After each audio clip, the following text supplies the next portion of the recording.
नमस्कार दोस्तों। कक्षा 10 साइंस के छठे अध्याय के प्रश्नों की बातचीत चल रही थी।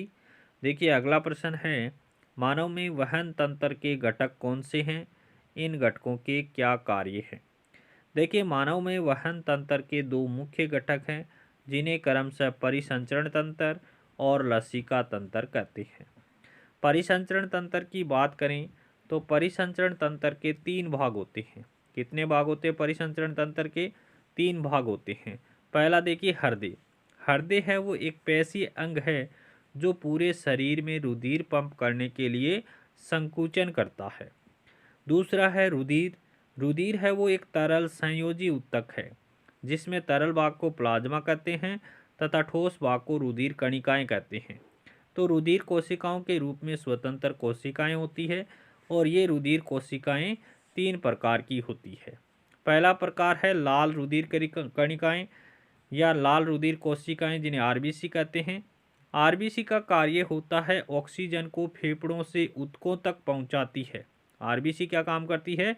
ऑक्सीजन को फेफड़ों से ऊतकों तक पहुंचाती है एवं कार्बन डाइऑक्साइड का कोशिकाओं से फेफड़ों तक सेवन करती है।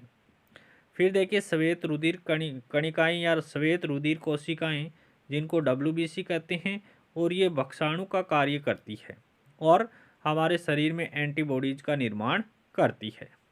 फिर देखिए तीसरा है प्लेटलेट्स। प्लेटलेट्स का कार्य होता है रक्त स्कंदन में सहायता करती है।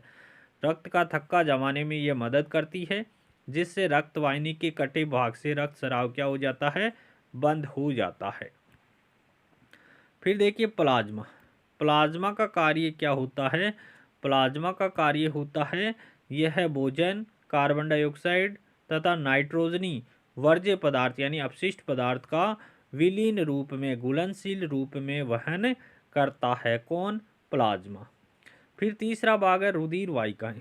रुधिर वाहिकाएं तीन प्रकार की होती हैं। पहली है धमनियां।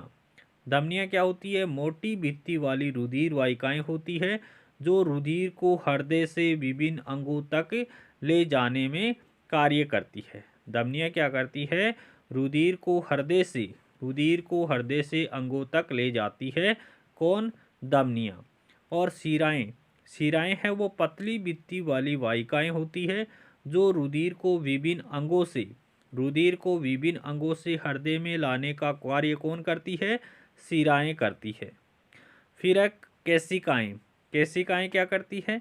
ये अत्यधिक पतली एवं संकीर्ण वाहिकाएं होती है जो धमनियों को शिराओं से जोड़ती है। धमनी और शिरा को जोड़ने का कार्य कौन करती है?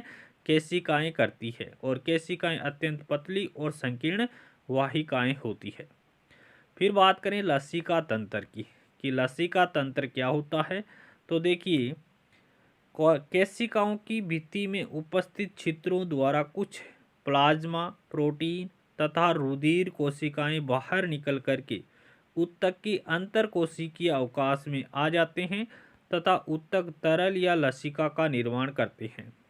यह रुधिर के प्लाज्मा की तरह ही होता है लेकिन यह रंगहीन तथा इसमें अल्प मात्रा में प्रोटीन पाया जाता है। लसिका अंतरकोशिकीय अवकाश से लसिका कोशिकाओं में चला जाता है जो आपस में मिलकर बड़ी लसिका वाहिका बनाती है और अंत में बड़ी शिरा में खुलती है। पचा हुआ भोजन तथा शुद्धांतर द्वारा अवशोषित वसा का वहन लसिका के माध्यम से होता है और अतिरिक्त तरल को बाह्य कोशिकीय अवकाश से वापस रुधिर में ले जाता है।